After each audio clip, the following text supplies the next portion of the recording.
And part of me feels like it's not always like just that I'm kind of ripping open my own heart and taking it out, which is like a little bit.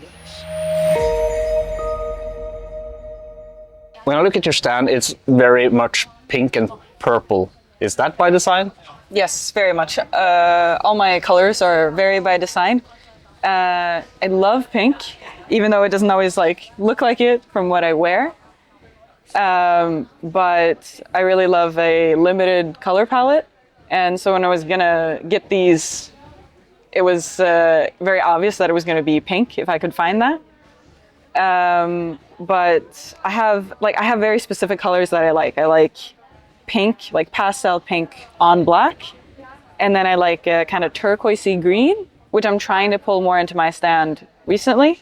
And then I feel like I like a kind of blue-ish purple, kind of deep, as like a background color. So anytime I'm going shadows, that's always what I'm going. But it feels like the neutral color to me. Yeah. And then you add on like pink or like green as like a strong accent. I think I have filmed your stand and I will show footage from that now. And I think what I will overlay here is the picture, the self-portrait of you drawing on your tablet, because that's very indicative of what you told me just now. Yeah. Very with the dark colors, with the pastel pink. Yeah. And it's a really very cozy vibe. Yeah. And then that one doesn't have as much as a pop. I mean, sometimes I like to have like a totally different color, but I guess in that one, it's like the light from the window is kind of yellowish. So there the pop is more like maybe a yellow. So there's more like a monochrome, which I also like. It's like there's something about the kind of just slight shift in color, which like pings something in my brain. So have you had any education in this, or is this all self-taught? No, I've had education. I feel like for a while I was untaught. I'm trying to think, like I've had a lot of like technical, like I went to like first of like videregående, but I don't feel like I learned anything there. But so the courses I feel like I really learned something from was when I went to Denmark and I took a private course, like all together, it was like half a year. And we did like every day, just like live drawing. And it was like with like Russian taught teachers, and it was very like super classical. And I learned so much from that. And then after that, I went to Einar Granum Kunstfagskole, which I learned kind of like a lot of different things, and I also just developed myself a little bit. Took more like little classical art. So I would not, I guess, consider myself self-taught, even though I feel like I learned so much on my own, but definitely not self-taught. I would say that that's usually how it goes. You learn yourself the basics, or maybe a little bit more than the basics on your own, and then you get verification of what you've learned through teaching. Like, okay, yeah, this is something I've discovered, but it's nice to have it taught to me as well, and really cement your knowledge in it. But you have a really cool art style as well. It's very cute and very expressive. So I really like it. You have pins, right? Or is it the acrylic kind of? No, they're not acrylic, are they? These? Yeah. Yes, they are acrylic. These are acrylic, yeah. Yeah. I had wood ones a while ago, but they are sold out right now, so. Prefer wood or acrylic? I'm gonna go over to trying to have as much wood as I can and try to like stay away from getting as much like products and plastic as I can, just kind of because I want to shift towards, I don't know, I want to put less of my things have just be plastic. So I'm gonna try to switch to wood, or maybe like a synthetic wood, which also has wood in it, and I'm thinking maybe it's like recycled, even though I love this. Yeah. But it's just a little thought, and I think natural wood looks very good and stuff like that. So yeah, that's true. Laser cut wood, or there's a stand up here that has colored, printed on wood and then lasered around. Yeah. And it looks really, I don't know, it looks warmer. Like you have this undertone of wood, and it looks really, grounded. Yeah, there's something about it, and the kind of like natural fibers of it too. I feel like it kind of, and it's such a nice contrast because I feel like my colors are very like pastel-y, very like kind of, in some senses, like a little bit synthetic. So I think there's something fun about like adding that on top of like a natural grade kind of. So, but that will be for the future a little bit. Yeah.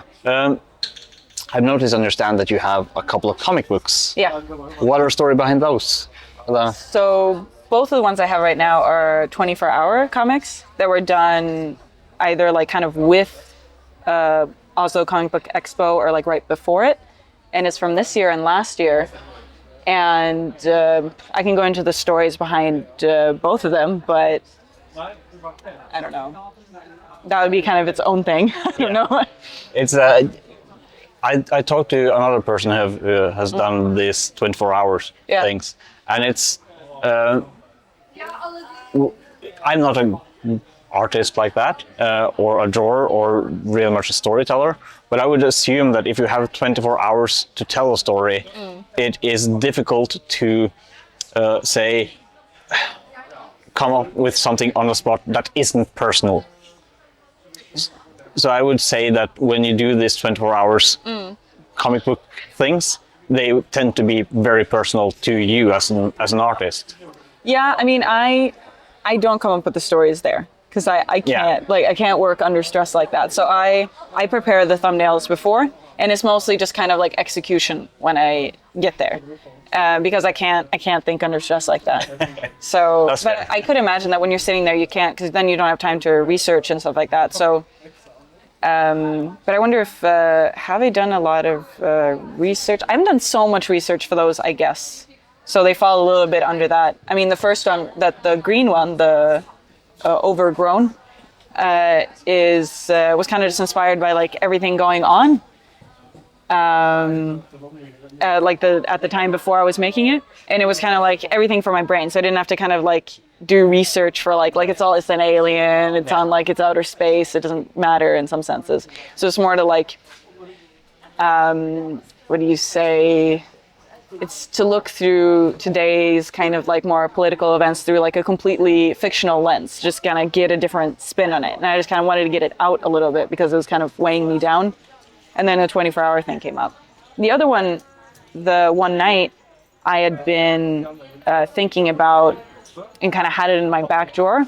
And then I kind of remade it for the 24-hour thing and changed a key thing in the story that I felt kind of like made it a truer form of itself. But that's kind of the story for those. That's really interesting. I will have shown some footage of those. And I really like the art style, and it's like with 24 hours, if I remember correctly, 24 pages. Yeah. Yeah. So it's, you don't have much time to refine the art. So drawing one page every hour, basically, that's a lot of work.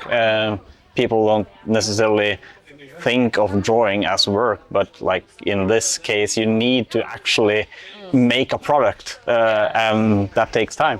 Yeah, you need to put in the hours. And I think an easy thing for people who don't know comics so well is to think that a lot of people have one page as a day as standard like work in Norway, at least. Yeah. So then you're kind of condensing a whole day's work into 1 hour. Yeah. You can think about it that way. It's maybe an easier way to think. It's the same like a lot of the YouTube videos where you have I made this in 5 minutes, 5 hours, 5 days kind of thing. Yeah. And this is just like you do this in 1 day. Now do it in 1 hour. Yeah. And that's I can understand what you talked about, thinking under pressure in those circumstances, because you don't only need to then produce, you need to also think and create the story as well, and that's a lot of work. Yeah, and some people do that, and I just have to give in and say I probably couldn't. I would just be, I would be stressing. I would not be having a good time. So I just think about it a little bit as like the execution of the drawing. So I just have the little thumbnails, so I'm kind of drawing it, from scratch, but I know the idea there, so that I can kind of like rest on that. It's like, I mean, it's really admirable, the people who just like show up and do. Yeah. But that's not me. But how did you start with drawing and everything? Oh, with drawing. Okay, so I was pretty much illiterate in 4th grade, and then I found the manga Inuyasha in the school library, and I picked it up and I kind of like read through it the wrong way first, and then this Inuyasha just started like taking over my life. And I started reading everything, and I started reading every word that I could, and I like slowly started kind of to build myself up. And I found the library, like the public library, and I borrowed like everything that they had there. I figured out 21 books was the max that you could borrow at a time. And I just had a whole year where it was like I just read lots, and suddenly I could read on the level of my classmates. And then my mom got me this like how to draw book. And I was just, it was like, then it was history. I was done. And I went up to her and I told her like, in the future, I'm going to move to Japan and become a manga artist. So how far have you gotten on that journey? Have you been to Japan? I've been to Japan, and I went there for like a language over the summer thing. Very fun. I haven't been back since, but it's super nice. Yeah. And then on the comic front, so I've kind of gone away from wanting to live in Japan, but the comic thing is still going pretty strong. So I've kind of like self-published a little like mini scene with 3 short comics, which I've printed up, but they're not here anymore. And then I've done 2 of these 24-hour things. And then on the side, I'm trying to work on a bigger project and like get in contact with publishers. So that's kind of like my project right now. And then I'm kind of going through like trying and failing, where I've like had projects where I'm like, okay, this is what I'm doing. And then I realized, okay, I did not want to do that. So I've had to backtrack and do stuff like that. So yeah, but it's nice to be able to experiment and see what you want to do, and not necessarily decide at the age or at the 4th grade that I'm going to be doing this. It's nice to be able to change your mind. Yeah, at least a little bit. Yeah. Do you have any big inspirations, like people you look up to or people you follow? Or Yeah, I have many people that I follow, but the person who really inspired me to do art stands was Bad Art. So she was one that I would always go to at conventions, and I would just be like, wow, I should do this. And I talked to her like for many hours, I'm sure. I don't know if she remembers, when I was really tiny, about like, how do you do this? What's your recommendations? You know, so much. And it was in 2018 that I started. And it was just like super bare bones. Just like I had no tablecloth, nothing, just printed out a couple of things at home and just like put it out on the table. And I'm not sure I sold anything. but it was super nice. Yeah, but starting is the hardest part, right? And it builds confidence being able to put yourself out there. Like with me, I do a lot of course I have things I've modeled myself, but it's not really personal, it's more practical stuff, right? So for me, it's like if people don't like it, they don't like it, because I don't have any personal stake in it, so to say. But you make art, and what you sell is an expression of you. And to be able to put yourself out there as this is what I am, this is who I am, and let people decide and buy your art, and that's brave. Thank you. I think it's been a lot easier. I mean, I think that I got so early into it in some sense of doing art stands, I'm kind of like more desensitized. And I've thought a lot about this kind of view towards it. And part of me feels like it's not always like just that I'm kind of ripping open my own heart and taking it out, which is like a little bit. But also it's just kind of like you're just one person among like a whole population who's doing that. And what you're doing is maybe like reflecting attitudes and opinions that other people have, and that kind of like by you opening yourself up, other people can find parts of themselves through it. So I think I've kind of come a lot more to terms with it. And then I do things that are kind of very impersonal in some senses, like sexuality stuff. And then it's like, I'm just happy that, especially like lesbians who I feel like are kind of underrepresented, that can come to my stand and be like, oh, disaster lesbian. You know, it's like, yes, and feel, you know, like seen that they have stuff, you know. And that's important, being able to feel free to express yourself. I've had people that I've talked to previously here about how the cosplay scene is a way for you to be yourself and to express yourself without judgment, and for people to find things that represent them at art stands. That's a part of it, like I'm accepted, and that's really great that you're doing that, even though it doesn't necessarily represent you. It's you giving representation to somebody else. That as well, and especially I think the trans one has been very important. Yeah. I feel like, because they're the most kind of on the periphery, kind of. They're the kind of, as far as like the queer battle, I feel like they're at the front now, that they're who we should be like fighting for. Yeah. So it also makes me, it kind of like, of course the lesbian thing is me happy because that's kind of like my representation, you know. But whenever people are very happy to find something trans things here, then I feel happy because I feel like I'm kind of part of the queer battle that should be represented, I guess. Yeah. Although it's maybe a little bit pretentious to say that it's a battle. But it's part of a whole picture. It's sort of a battle. It's a battle that needs to be fought, and it's a battle that is important. So there's been a lot of stuff like this throughout the years, and now we're at this front, and I think it's important. I have a question that I like to ask as well, with regards to art block, because you make art and you're not really under an obligation to deliver to a set deadline, right?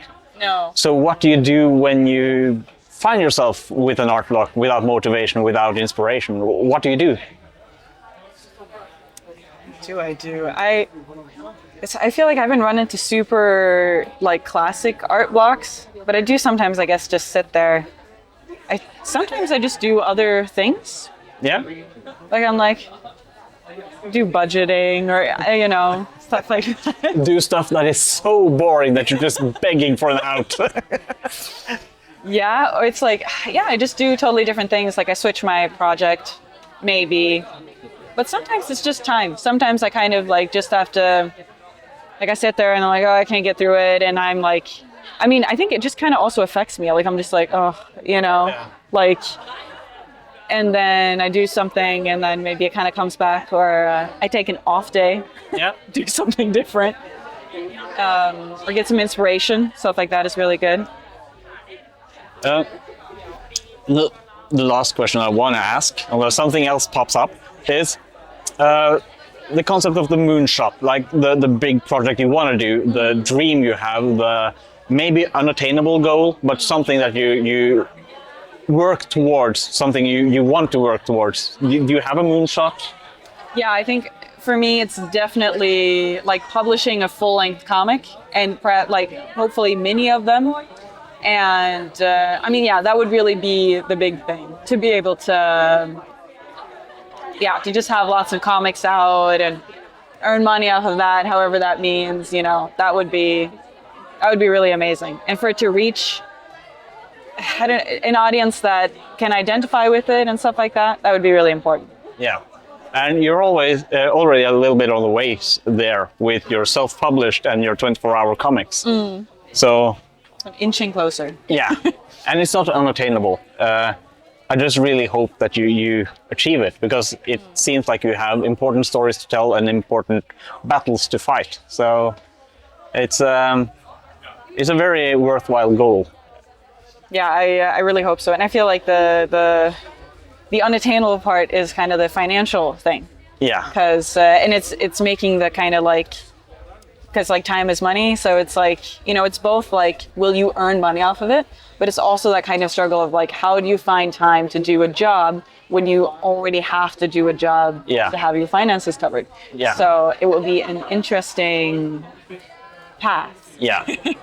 I think, I'm not an expert, but I think if you find a publicist, they will front you some money so you can not work while working, so to say. Yeah, I wonder how that will go. I wonder if they don't do it for first timers. Maybe. So I think what people often say is that the first book is that kind of, that's like you're going through the trenches. Yeah. Because it's like, I think that they don't want to support you because they know that many people don't manage it. Yeah. So I think they want you to do that first one, just like kind of all on your own. And then you're just kind of screwed, which is why maybe a lot of people do it during their studies, their first one or something like that. Or they just kind of, they figure it out. And then from there, I think it can get easier. Yeah. Hopefully. A previous guest on this podcast is Victor, so I can put you in touch with him because he's published a couple of books. So would be interesting to see how he did it and if he has any tips for you. That would be amazing. Yeah. Well, thank you so much for your time. And it's really interesting hearing about how you do stuff. And of course, there's been images of or your b-roll of your stand here, so people can see what you make. Do you have anything else you want to say? Something we've forgotten to cover? I guess maybe I wanted to quickly say that the art stand Yoipai really helped me out in the start, and I feel like has been a support. And then I guess more recently, I feel like Winter and Oliver have also been big helps. And then there's lots of other people who I can't name off the top of my head, but who have been big supports.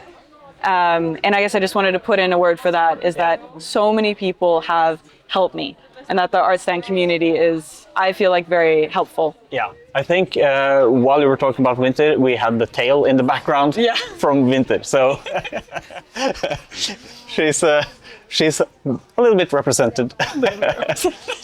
But thank you so much, and people, there will be links on where to find you in the description here. So thank you so much. Thank you.